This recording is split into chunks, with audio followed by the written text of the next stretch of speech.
La question de la soumission de la femme à son mari. Question délicate, car finalement on pourrait objecter de bien des manières que comment enjoindre à la femme d'être soumise à son mari lorsqu'on voit par exemple le spectacle de la soumission dans l'islam qui utilise aussi ce mot, se soumettre, comme par exemple au Yémen, où le mariage est permis pour une fille de 9 ans, se soumettre dans ces conditions, se soumettre dans un contexte talmudique, lorsque la prière du matin dans le Talmud consiste à remercier Dieu, comme première prière du matin, de ne pas nous avoir créé femmes pour un homme, se soumettre lorsque l'on voit la dégénérescence profonde des hommes européens, des hommes blancs européens, devenus de véritables lavettes, incapables de volonté, incapables de prendre des responsabilités. On comprend que les jeunes filles, on comprend que les femmes, lorsqu'elles entendent l'Église catholique rappeler dans l'épître du mariage, dans l'épître traditionnellement faite dans le mariage, que la femme doit être soumise à son mari, puissent éprouver un mouvement de recul.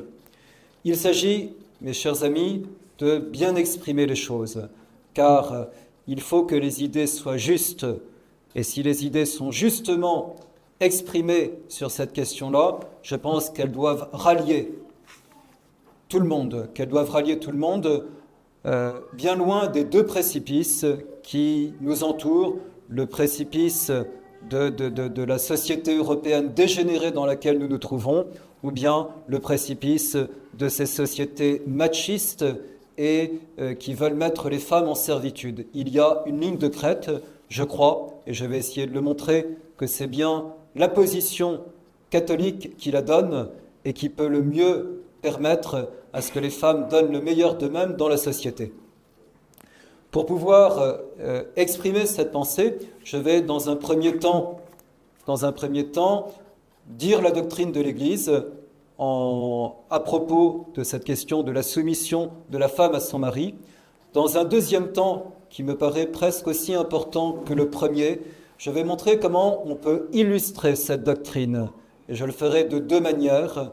Tout d'abord en considérant ce qu'on appelle la Sainte Famille, Marie et Joseph, et deuxièmement en considérant le rôle de la femme, et j'insisterai à ce qu'on doit appeler, non pas le Moyen-Âge, terme péjoratif, mais à la haute époque de la chrétienté, en particulier du XIe au XIIIe siècle.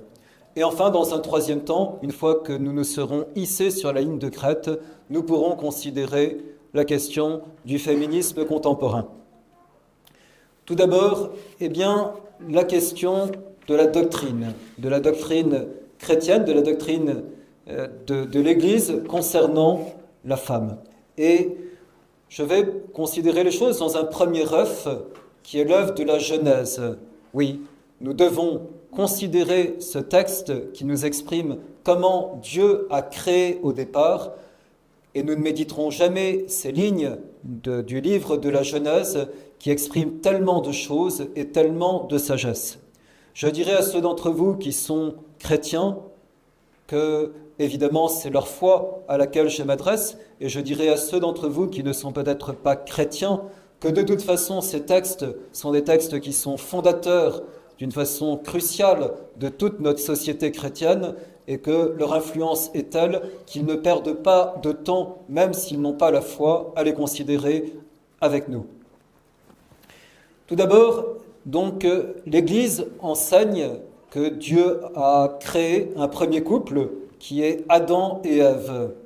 Et l'Église enseigne ce qu'on appelle le monogénisme, c'est-à-dire que tous les hommes et toutes les femmes, jusqu'à nous, sont descendants de ce premier couple, et ce serait une hérésie que de prétendre autre chose. Dieu va établir Adam comme étant le roi de l'univers. Tu domineras, Genèse 1,26, sur toutes les bêtes de la terre. On est évidemment très loin du spécisme. Et il dit ensuite qu'il n'est pas bon que l'homme soit seul, et il va lui faire une aide qui est semblable à lui, Genèse 2,18. Une aide semblable à lui. et cette aide, il va la tirer non pas de la tête d'Adam, car la femme n'est pas le chef de l'homme, il ne va pas la tirer non plus des pieds d'Adam, parce que la femme n'est pas l'esclave de l'homme, il va la tirer de son côté, parce que la femme est la compagne de l'homme, celle qui doit l'accompagner dans sa noble destinée. Cependant, l'homme et la femme pêchent. Et à ce moment-là, Dieu va punir, Adam va punir Ève avec des punitions qui sont propres ou qui sont communes. Et dans les punitions qui sont propres à la femme, outre le douloureux accouchement, il y a que la femme sera sous la puissance de l'homme. Genèse 3,16. Faut-il entendre par là que s'il n'y avait pas eu la chute et qu'avant la chute, la femme n'était pas soumise à l'homme? Non, nous ne devons pas l'entendre.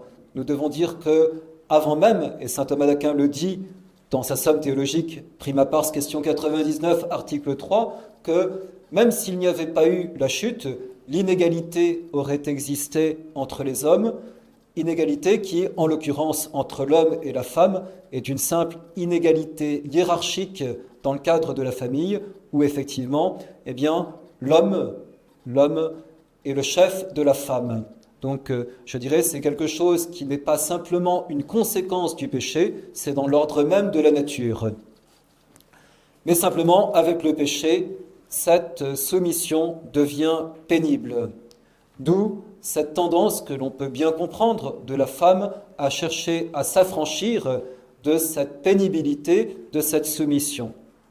Et cependant, dernière chose que je considère dans l'œuvre de la Genèse, eh bien, c'est ce qu'on appelle le proto-évangile. C'est-à-dire que Dieu, ayant exprimé ses punitions à l'homme, à la femme et au serpent lui-même, eh bien, voilà qu'il annonce quelque chose d'inattendu et quelque chose de très consolant et qui va avoir un rôle décisif pour la suite. Genèse 3,15, « Je mettrai, dit-il au serpent, des inimitiés entre toi et la femme, et entre ta race et la sienne. Elle t'écrasera la tête, et tu tendras des embûches à son talon. » Cette femme qui est annoncée, c'est ce qu'on appelle le proto-évangile, c'est déjà la très sainte Vierge Marie, mais c'est également, d'une façon aussi très profonde, la femme dans son histoire tout au long des siècles, nous le verrons. Voilà le premier œuf. Maintenant, voilà le deuxième œuf qui intervient avec la venue sur la terre du Fils de Dieu, avec notre Seigneur Jésus-Christ.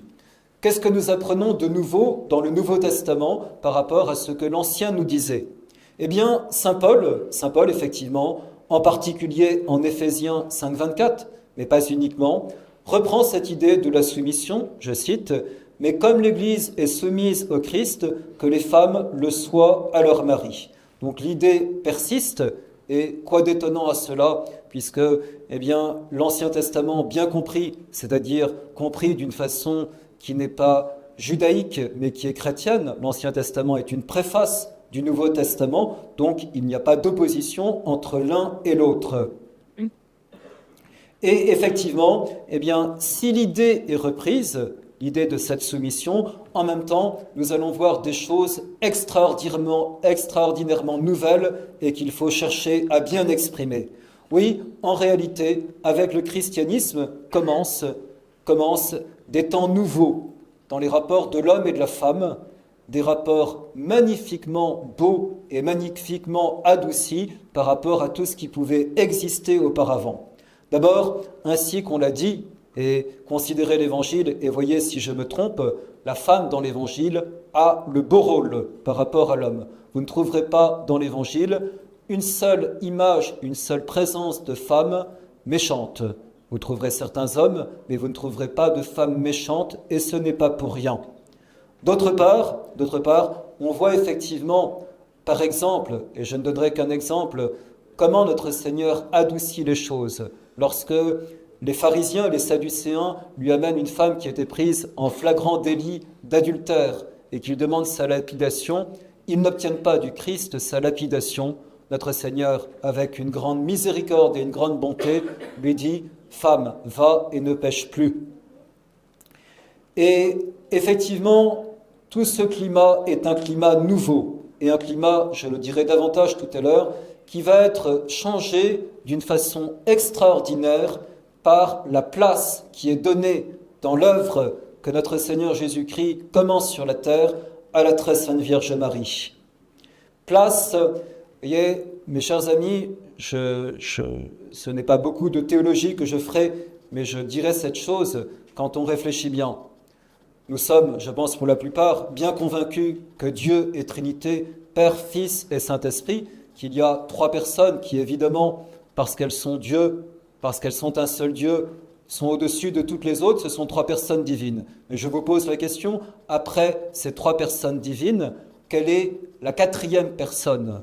Il n'y a que trois personnes divines, mais quelle est la quatrième personne? Ne répondez pas, si vous auriez tendance à dire cela, la quatrième personne c'est Jésus-Christ. Non, puisque Jésus-Christ est l'une de ces trois personnes divines. Donc si vous regardez la hiérarchie de la dignité des personnes et que vous cherchez quelle est la quatrième personne, ce n'est pas un homme, mais c'est une femme, c'est la très sainte Vierge Marie.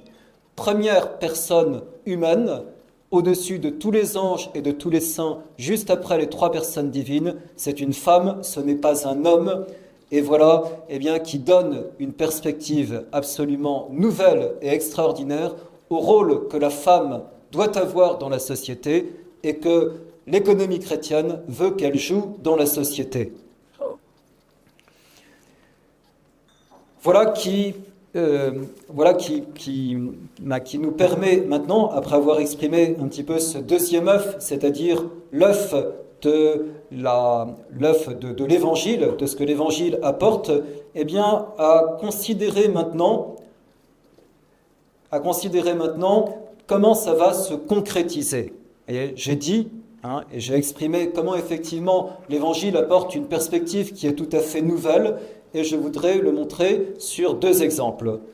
Pour pouvoir vous montrer ces deux exemples, je voudrais d'abord vous citer Pie XII, qui me servira dans des textes très beaux qu'il a fait sur le mariage chrétien. Pie XII qui s'est exprimé pour dire un petit peu comment devaient être dans le Nouveau Testament les rapports entre l'homme et la femme. Marie, vous avez été investie de l'autorité. Dans vos foyers, chacun de vous est le chef, avec tous les devoirs et toutes les responsabilités que comporte ce titre. N'hésitez donc point à exercer cette autorité. Ne vous soustrayez point à ses devoirs. Ne fuyez point ses responsabilités. La barre de la nef domestique a été confiée à vos soins, à vos mains, que l'indolence, l'insouciance, l'égoïsme et les passe-temps ne vous fassent pas abandonner ce poste, comme il a raison et comme il prévoyait bien. L'esprit délétère qui s'est emparé, malheureusement, souvent des hommes. Mais envers la femme que vous avez choisie pour compagne de votre vie, quelle délicatesse, quel respect, quelle affection votre autorité ne devra-t-elle pas témoigner et pratiquer en toutes circonstances, joyeuses ou tristes? Que vos ordres, ajoutez saint Augustin, vous voyez, ça n'est pas nouveau, cité tout à l'heure, et la douceur du conseil, et l'obéissance tirera du conseil courage et réconfort. Au foyer chrétien qui vit de la foi et se sait pèlerin en marche vers la cité céleste, ceux-là même qui commandent sont les serviteurs de ceux à qui ils paraissent commander. Je ne suis pas venu pour être servi, dit le Christ, je suis venu pour servir. Si le Maître a ainsi parlé, à combien plus forte raison doit-il en être pour nous sur la terre? Il commande les hommes non pour dominer, mais pour conseiller, non par l'orgueil qui veut prévaloir, mais par la bonté qui veut pourvoir. Suivez l'exemple de saint Joseph. Voilà ma transition, et voilà donc la première manière que je voudrais donner de la façon dont s'est incarnée cette question des rapports entre l'homme et la femme dans le christianisme. C'est tout simplement la Sainte Famille, et évidemment c'est emblématique, c'est exemplaire. La cause exemplaire est engagée ici, c'est-à-dire on dit depuis 2000 ans à tous les foyers chrétiens, vous cherchez un modèle de famille, le voici sur la terre, c'est la Sainte Famille, regardez comment ils font et inspirez-vous d'eux. Donc vous comprenez effectivement l'immense importance qu'il y a à considérer la Sainte Famille pour savoir ce que doit être une famille chrétienne. Et qu'est-ce que nous découvrons?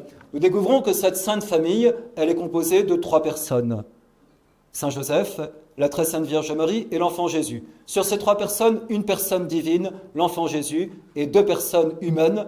La très sainte Vierge Marie, comme je vous ai dit, personne humaine, mais quatrième personne tout de suite après les trois personnes divines, et Saint Joseph, qu'on peut, sans se tromper, considérer comme étant le plus grand saint après lui. Or, mes chers amis, cependant, qu'est-ce qu'on doit dire? On doit dire que Saint Joseph, de ces trois personnes, aussi saint qu'est mon saint patron en religion, que Saint Joseph est quand même le plus petit des trois, le moins digne des trois. Il est moins digne, évidemment, que Jésus, personne divine, et il est infiniment moins digne, et je n'exagère pas en disant cela, de celle qui a été choisie pour être la mère de Dieu. Or, cependant, qui est le chef de la Sainte Famille? C'est Saint Joseph. Sa femme est infiniment plus digne que lui, et son fils, n'en parlons pas, et pourtant c'est bien lui à qui est échu le gouvernement de la Sainte Famille, et ce n'est pas pour rien. Ce n'est pas pour rien. Nous ne devons pas rentrer dans une sorte d'idéalisme chimérique en disant celui qui doit commander dans une famille, c'est le plus saint, et si c'est la femme, c'est elle qui doit commander. On peut le démontrer d'un point de vue naturel, mais on le voit ici d'une façon exemplaire. Par exemple, l'Évangile nous montre comment, lorsque les grandes décisions dans l'Évangile de l'enfance doivent être prises, Hérode cherche à tuer l'enfant, il s'agit de fuir en Égypte. Qui va être prévenu en pleine nuit? C'est pas Marie, c'est Joseph. Et de même pour le retour. Et à plusieurs reprises, nous voyons effectivement que celui qui gouverne, c'est bien Saint Joseph. Donc ce n'est pas le plus saint, c'est le chef de famille. D'ailleurs, je fais un tout petit aparté. Lorsqu'on demandait à saint Thomas d'Aquin, quel est celui qui doit être le chef? Est-ce que c'est le plus juste? Est-ce que c'est le plus saint ou est-ce que c'est un autre? Il répondait, non, ce n'est pas celui qui est le plus juste ou le plus saint. Celui qui doit être choisi comme chef, c'est le plus prudent. Donc, le moins saint des trois qui commandent, et il leur était soumis, il c'est qui? Eh bien, c'est Jésus-Christ, et c'est également la très sainte Vierge Marie qui se soumet à ce que Saint Joseph demande. Et alors, voilà, je dirais que ce qu'il faut maintenant comprendre, eh bien, c'est que Saint Joseph, il est là comme protecteur en gouvernant pour permettre une œuvre qui est plus admirable encore que le gouvernement de la Sainte Famille et qui, cette fois-ci, est échue à Marie. Quelle est cette œuvre? Eh bien, c'est de prendre soin du Fils de Dieu pour la mission qu'il est venu accomplir sur la terre. Eh bien, chers amis, comprenez le contresens qui existe en disant, finalement, l'œuvre du gouvernement, c'est la part la plus haute, et cette part la plus haute, elle est donnée à l'homme. Point. Absite. Ici, qu'est-ce que nous voyons? Nous voyons que le gouvernement de la Sainte Famille est effectivement une œuvre magnifique, mais ce gouvernement est moindre et inférieur à la tâche qui est confiée à la très sainte Vierge Marie, qui est celle d'éduquer le Fils de Dieu, qui est celle d'amener le Fils de Dieu, jusqu'à son âge d'adulte.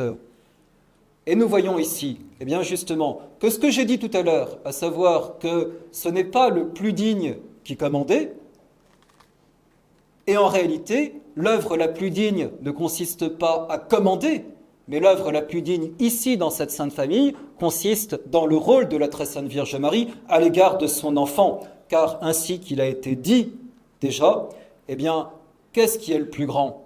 De gouverner les cités, ou bien de former les hommes qui vont gouverner les cités? Aux hommes de gouverner la cité, très belle mission. Aux femmes de former les hommes qui vont gouverner les cités, plus belle mission encore. Et voilà ce que nous apprenons de ce qui est la famille exemplaire, c'est-à-dire qui est donnée en exemple à toutes les familles de toujours. Aussi, mesdames, mesdemoiselles, ne considérez pas que vous avez eu la moindre part. Considérez que vous avez eu la plus belle part, la plus digne part, la plus noble part, en faisant ce rôle de préparer les hommes de demain. Je voudrais maintenant, après ce premier exemple dont vous comprenez l'importance, exemplaire, je voudrais maintenant considérer donc la haute époque, non pas le Moyen-Âge, la haute époque, c'est-à-dire l'époque la plus chrétienne qui ait existé. Et pourquoi je la considère? Parce que, afin qu'on soit juste avec l'Église catholique et avec le Christ, eh bien, prenons effectivement l'époque qui a été la plus chrétienne pour voir comment se passaient les rapports de l'homme et de la femme à cette époque-là et comment vivaient les familles à cette époque-là, parce qu'on sera juste, on dira, voilà, que ce soit bien ou que ce soit pas bien, on pourra dire, voilà le christianisme. Si on prend les rapports hommes et femmes à une autre époque, moins chrétienne, soit déchristianisée après, soit pas encore suffisamment parvenue à cette ligne de crête avant, on émettra des jugements qui sont injustes. Voilà, donc je considère maintenant, eh bien, voilà, ce troisième œuf qui est l'émergence du christianisme dans la société et la façon dont elle va culminer à cette époque-là. L'émergence, je ne peux pas dire trop de choses, mais que de belles choses il y aurait à dire sur la façon dont Saint Jérôme, la façon dont Saint Ambroise considère la femme. Des choses admirables qui ont été exprimées dans le respect. Et on est en train de se débarrasser petit à petit de tant et tant de traits de barbarie qui existaient dans le comportement des hommes païens à l'égard des femmes, à beaucoup d'endroits, pas à tous, je le dirai tout à l'heure. Et on est aussi en train de s'éloigner de ce droit romain, du droit du pater familias romain, qui n'est pas bon et qu'on ne peut pas admettre. Il a quand même droit de vie et de mort sur sa femme et sur ses enfants. Le christianisme n'est absolument pas dans une telle perspective. Et le christianisme va effectivement, si on doit parler de libération de la femme, c'est le christianisme qui va véritablement faire progresser le statut de la femme pour l'amener, à mon avis, à sa perfection. Un petit peu comme ces cathédrales qui sont parfaite, on doit trembler d'ajouter quoi que ce soit à une cathédrale, eh bien, voilà, le statut de la femme est amené à sa perfection, je le crois, à cette époque-là. Voilà. C'est le troisième œuf, mais je dirais, le troisième œuf, je vais d'abord le regarder un instant tout au commencement, parce que c'est trop beau pour ne pas pouvoir être dit. Le troisième œuf, quel est-il? C'est la naissance de la France chrétienne, c'est Clovis, c'est 496, et qu'est-ce que nous voyons? Et nous voyons que cette naissance de la France chrétienne et que notre premier roi chrétien n'a été possible que grâce à qui? Que grâce à deux femmes admirables qui sont là, qui s'appellent l'une Clotilde et l'autre Geneviève, et qui manigancent des saintes manigances l'une à l'autre pour pouvoir obtenir la conversion de Clovis. On ne fait rien sans les femmes, et on le voit tellement bien dans cette naissance de la France chrétienne. Et maintenant, eh bien, je vais avancer rapidement, faute de temps. Le regard de l'homme sur la femme a été changé grâce à la très sainte Vierge Marie, parce que Marie était une femme, et qu'en s'attaquant à une femme, et qu'en se comportant mal avec une femme, et qu'en ne la respectant pas, c'est comme si on touchait à Marie. On ne trouve, vous voyez, les linéaments de cette femme, il faut le dire, les linéaments de la place de cette femme chez les païens, il faut le dire, qu'en Germanie, ainsi que le décrivent avec d'ailleurs stupeur César et Tacite, où chez les Germains, eh bien, il y avait quelque chose qui existait et qui considérait la femme comme étant un être extrêmement respecté, comme que s'il y avait quelque chose d'un petit peu divin qui était en elle, comme une sorte de prémisse finalement de ce que serait le christianisme. Et ce n'est pas pour rien que la chevalerie, dans ses linéaments aussi, est née de l'autre côté du Rhin. Vous voyez, avec cela, eh bien, on est mais vraiment très loin du droit romain et très loin de la barbarie. La femme est respectée, honorée désormais, comme une créature choisie, à part, comme une créature inspiratrice, marquée dans son être du prestige que Marie confère à tout son sexe. Impossible de comprendre ce changement de regard, de considération sur la femme, sans avoir réalisé cette influence qui subsistera dans le christianisme jusqu'au matricide commis, perpétré par ce moine indigne qui a nom Martin Luther. Cette influence va se déployer dans toute sa force dans cette institution si belle du Moyen-Âge qui s'appelle la chevalerie. S'il est vrai, comme je l'ai dit, que la naissance de la chevalerie est née dans le paganisme, c'est vrai. De l'autre côté du Rhin, sa grandeur, son développement, son apogée est chrétienne. Or, la chevalerie commence par une génuflexion de toute une armée de preux devant celle qu'ils appellent Notre-Dame. Notre-Dame, parée à la perfection de toutes les vertus chrétiennes, devient l'inspiratrice des mœurs médiévales. Voici comment Lacordaire définissait la chevalerie. C'était l'homme de guerre, attendri par l'amour de Dieu et par un autre amour délicat, né de l'élévation que la femme avait reçue du christianisme. Et Colette Hiver écrit « L'idéal féminin que représentait la mère de Dieu finira par dominer la conception que les hommes se feront des femmes. Cette dévotion remplit tous les romans de chevalerie. La gloire des seules modestes vertus de la femme apparaissait aux chevaliers à travers Marie. Cette dévotion devait fatalement modifier la sauvagerie et la férocité de leurs habitudes. Le commerce spirituel du chevalier avec la mère de Jésus, tout en amollissant son cœur, lui apprendra à mieux comprendre les droits de l'âme féminine. Ainsi, à reconnaître dans la faiblesse un appel à la protection du plus fort qui crée à celui-ci un devoir d'honneur. Oui, la femme devient l'inspiratrice de l'homme. Elle lui dicte les lois saintes de l'honneur, car elle veut que son mari soit un homme d'honneur. Ce sont elles les femmes qui raniment le courage de l'homme. Ce sont les femmes qui les fortifient, qui les encouragent, qui les guident sur les routes de l'idéal. La féminité a rayonné à cette époque comme jamais auparavant. Et cette femme, quel est son rôle?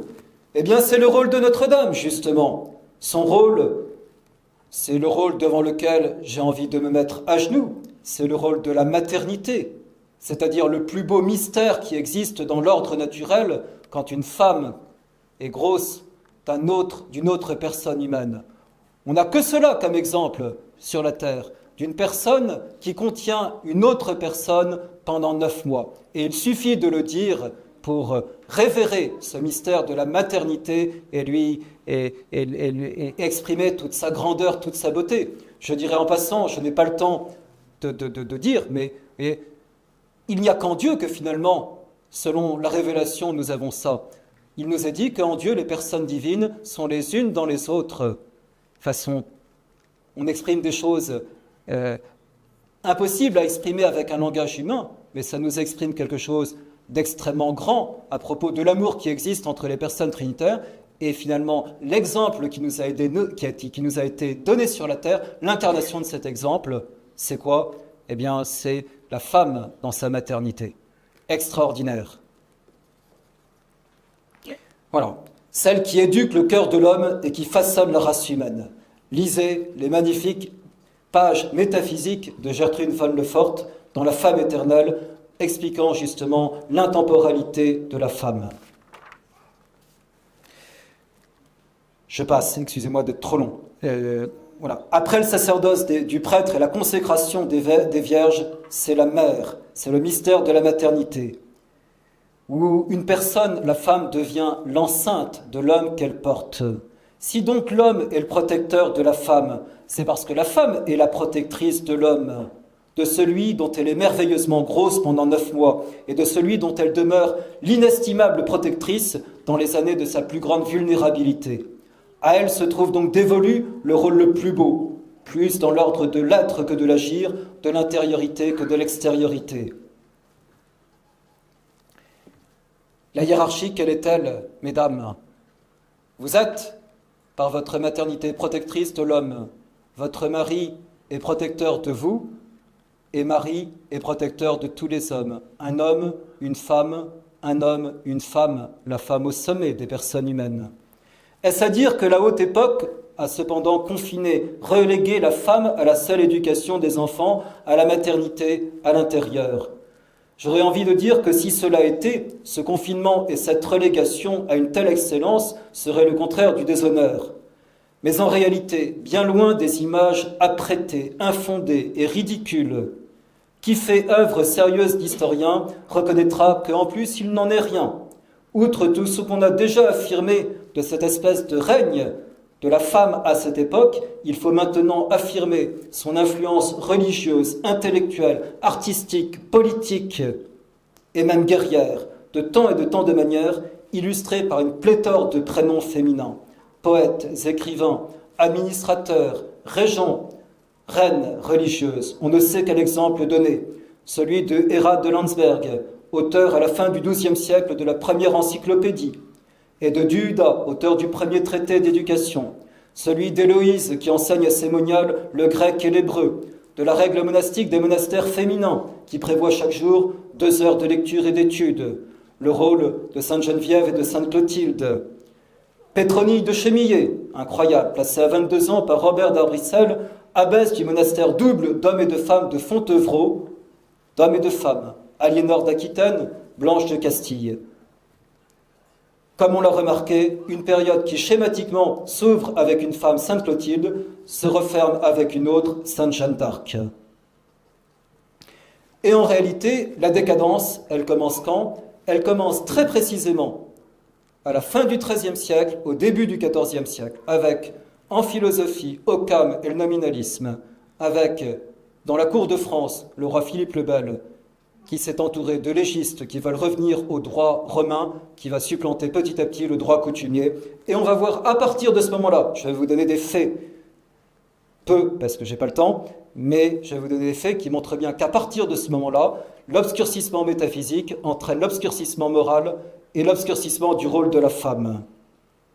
Tout d'abord, eh bien, même s'il y avait la roi salique, il est vrai, la première disposition écrite qui écarte la femme de la succession du trône est prise par Philippe le Bel. Et à la fin du XVIe siècle, c'est pas au Moyen-Âge, c'est à la fin du XVIe siècle, en 1597, un arrêt du Parlement qui écarte la femme explicitement de toute fonction de l'État. C'est pas le Moyen-Âge. Et le pire est à venir, ça a été cité, le Code Napoléon, selon lequel, je le cite, la femme n'est même plus maîtresse de ses biens. Je cite un commentaire plutôt, la femme n'est même plus maîtresse de ses biens propres et ne joue à son foyer qu'un rôle subalterne. Je termine maintenant sur, eh bien, vous voyez, cette espèce de surplomb, et restons sur cette ligne de crête, ou revenons à cette ligne de crête. C'est elle qui est juste et qui est belle. Et maintenant, de cette ligne de crête, considérons la modernité dans laquelle nous nous trouvons et là où nous sommes tombés. Et je voudrais dire à ce sujet-là, je voudrais citer à ce sujet-là 3 paroles. La première est de Régine Pernoud. Voilà, donc, après tout ce que j'ai dit. La réaction n'est venue qu'en notre temps, sur le rôle de la femme. Elle est d'ailleurs, disons-le, fort décevante.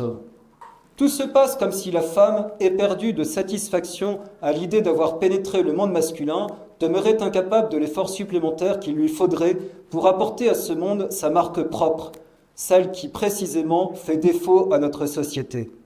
Il lui suffit d'imiter l'homme, d'être jugé capable d'exercer les mêmes métiers, d'adopter les comportements et jusqu'aux habitudes vestimentaires de son partenaire, sans même se poser la question de ce qui est en soi contestable et devrait être contesté. À se demander si elle n'est pas mue par une admiration inconsciente et qu'on peut trouver excessive d'un monde masculin qu'elle croit nécessaire et suffisant de copier avec autant d'exactitude que possible, fût-ce en perdant elle-même son identité, en niant d'avance son originalité. C'est une femme qui parle. Deuxième citation, aussi de Régine Pernoud. Est-ce assez curieux cette vision monoculaire?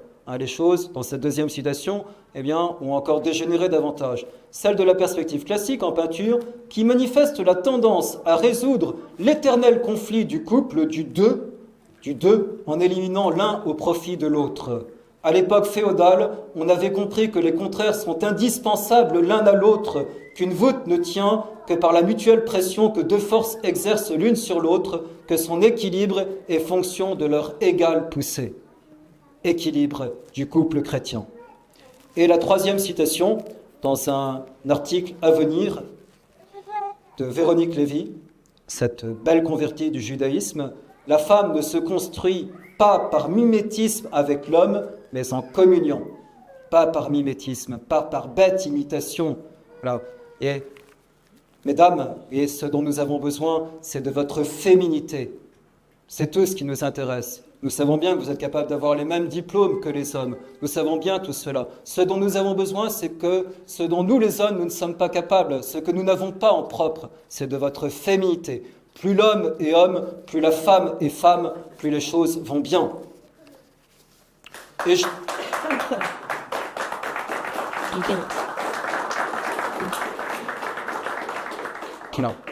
Voilà. Et je terminerai en disant finalement, mais qui a à gagner ou qui a gagné à la guerre des sexes?